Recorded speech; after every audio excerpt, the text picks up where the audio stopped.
የጌታችን የኢየሱስ ክርስቶስ ወንጌል ሐዋርያው ዮሐንስ እንደጻፈው ምዕራፍ 1 በመጀመሪያ ቃል ነበረ፣ ቃልም ከእግዚአብሔር ጋር ነበረ፣ ቃልም እግዚአብሔር ነበረ። እርሱም በመጀመሪያ ከእግዚአብሔር ጋር ነበረ። ሁሉ ነገር በእርሱ ተፈጥሯል። ከተፈጠረው ሁሉ ያለ እርሱ የተፈጠረ ምንም የለም። ሕይወት በእርሱ ነበረች። ይህች ሕይወት የሰው ብርሃን ነበረች። ብርሃንም በጨለማ ያበራል፣ ጨለማውም አላሸንፈውም። ከእግዚአብሔር የተላከ ዮሐንስ የተባለ አንድ ሰው ነበረ። ሰዎች ሁሉ በእርሱ በኩል እንዲያምኑ ስለ ብርሃን ምስክር ሆኖ ለመቆም መጣ። ስለ ብርሃን ሊመሰክር መጣ እንጂ እርሱ ራሱ ብርሃን አልነበረም። ለሰው ሁሉ ብርሃን ሰጪ የሆነው እውነተኛው ብርሃን ወደ ዓለም እየመጣ ነበር። እርሱ በዓለም ውስጥ ነበረ። ዓለም የተፈጠረው በእርሱ ቢሆንም እንኳ ዓለም አላወቀውም። ወደ ራሱ ወገኖች መጣ፣ የገዛ ወገኖቹ ግን አልተቀበሉትም። ለተቀበሉትና በስሙ ላመኑት ሁሉ ግን የእግዚአብሔር ልጆች የመሆን መብት ሰጣቸው። እነዚህም ከእግዚአብሔር ተወለዱ እንጂ ከደም ወይም ከሥጋ ፈቃድ ወይም ከወንድ ፈቃድ አልተወለዱ። ቃልም ሥጋ ሆነ፣ በመካከላችንም አደረ። እኛም ጸጋንና እውነትን ተሞልቶ ከአባቱ ዘንድ የመጣውን የአንድያ ልጅን ክብር አየን።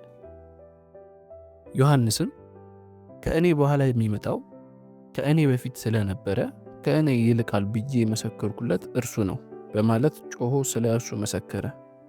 ከእርሱ ሙላት ሁላችንም በጸጋ ላይ ጸጋ ተቀብለናል። ሕግ በሙሴ በኩል ተሰጥቶ ነበር፣ ጸጋና እውነት ግን በኢየሱስ ክርስቶስ በኩል መጣ። ከቶውንም እግዚአብሔርን ያየ ማንም የለም። ነገር ግን በአብ እቅፍ ያለው አንድያ ልጁ የሆነው አምላክ እርሱ ገለጠው። አይሁድ ማንነቱን እንዲጠይቁት ካህናትንና ሌዋውያንን ከኢየሩሳሌም ወደ እርሱ ሲልኩ ዮሐንስ የሰጠው ምስክርነት ይህ ነበር።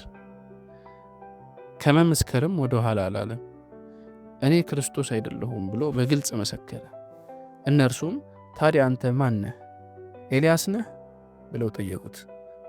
እርሱም አይደለሁም አለ። እነርሱም ታዲያ ነቢዩ ነህ? አሉት። እርሱም አይደለሁም ሲል መለሰ። በመጨረሻም እንግዲያስ ማን ነህ? ለላኩን ሰዎች መልስ እንድንሰጥ ስለ ራስህ ምን ትላለህ? አሉት። ዮሐንስም በነቢዩ በኢሳይያስ እንደተነገረው ለጌታ መንገድ አቅኑለት እያለ በምድረ በዳ የሚጮህ ድምፅ እኔ ነኝ ሲል መለሰ። ከተላኩትም ፈሪሳውያን አንዳንዶቹ ታዲያ ክርስቶስ ወይም ኤልያስ ወይም ነቢዩ ካልሆንክ ለምን ታጠምቃለህ? ብለው ጠየቁት። ዮሐንስም እንዲህ ብሎ መለሰላቸው፣ እኔ በውሃ አጠምቃለሁ፣ እናንተ የማታውቁት ግን በመካከላችሁ ቆሟል።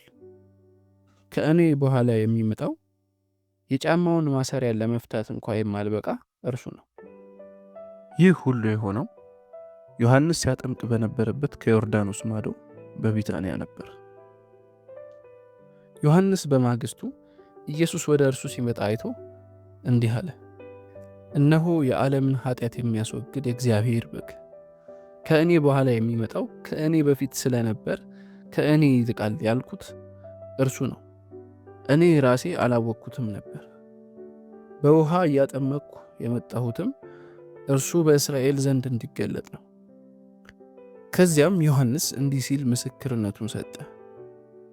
መንፈስ እንደ እርግብ ከሰማይ ወርዶ በእርሱ ላይ ሲያርፍ አየሁ። በውሃ እንዳጠምቅ የላከኝም በመንፈስ ቅዱስ የሚያጠምቀው መንፈስ ሲወርድና በእርሱ ላይ ሲያርፍ የምታየው እርሱ ነው ብሎ እስከነገረኝ ድረስ እኔም አላወቅኩትም ነበር። አይቻለሁ፣ እርሱ የእግዚአብሔር ልጅ እንደሆነ እመሰክራለሁ። በማግስቱ ዮሐንስ ከሁለቱ ደቀ መዛሙርቱ ጋር እንደገና እዚያው ቦታ ነበር። ኢየሱስንም በዚያ ሲያልፍ አይቶ እነሆ የእግዚአብሔር በግ አለ። ሁለቱ ደቀ መዛሙርትም ይህን ሲናገር ሰምተው ኢየሱስን ተከተሉት። ኢየሱስም ዘወር ብሎ ሲከተሉት አየና ምን ትፈልጋላችሁ ብሎ ጠየቃቸው።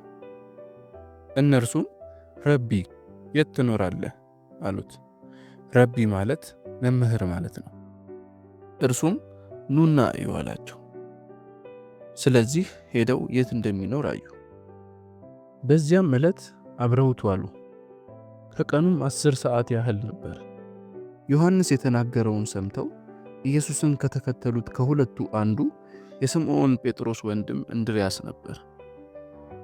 እንድርያስ በመጀመሪያ ያደረገው ወንድሙን ስምዖንን ፈልጎ መሲሁን አገኘ ነው ብሎ መንገር ነው። መሲህ ማለት ክርስቶስ ማለት ነው። ወደ ኢየሱስም አመጣው። ኢየሱስም ተመለከተውና አንተ የዮና ልጅ ስምዖን ነህ፣ ኬፋ ተብለህ ትጠራለህ አለው። ኬፋ ማለት ጴጥሮስ ማለት ነው። በማግስቱ ኢየሱስ ወደ ገሊላ ለመሄድ ፈለገ። ፊልጶስንም አግኝቶ ተከተለኝ አለው። ፊልጶስም እንደ እንድርያስና እንደ ጴጥሮስ ሁሉ የቤተ ሳይዳ ከተማ ሰው ነበር። ፊልጶስ ናትናኤልን አግኝቶ ሙሴ በሕግ መጻሕፍት ነቢያትም ስለ እርሱ የጻፉለትን የዮሴፍን ልጅ የናዝሬቱ ኢየሱስን አግኝተነዋል አለው። ናትናኤልም ከናዝሬት በጎ ነገር ሊወጣ ይችላልን አለው። ፊልጶስም መጥተህ እይ አለው። ኢየሱስም ናትናኤል ወደ እርሱ ሲመጣ አይቶ እነሆ ተንኮል የሌለበት እውነተኛ እስራኤላዊ አለ። ናትናኤልም እንዴት አወከኝ ሲል ጠየቀው። ኢየሱስም ከበለስ ዛፍ ስር ሳለህ ገና ፊልጶስ ሳይጠራህ አየውህ ሲል መለሰለት። ናትናኤልም መልሶ ረቢ አንተ የእግዚአብሔር ልጅ ነህ፣ አንተ የእስራኤል ንጉሥ ነህ አለው። ኢየሱስም ያመንከው ከበለስ ዛፍ ስር አየሁ ስላልኩህ ነውን? ገና ከዚህ የሚበልጥ ነገር ታያለህ አለው። ጨምሮም እውነት እላችኋለሁ ሰማይ ተከፍቶ የእግዚአብሔርን መላእክት በሰው ልጅ ላይ ሲወጡና ሲወርዱ ታያላችሁ አለው።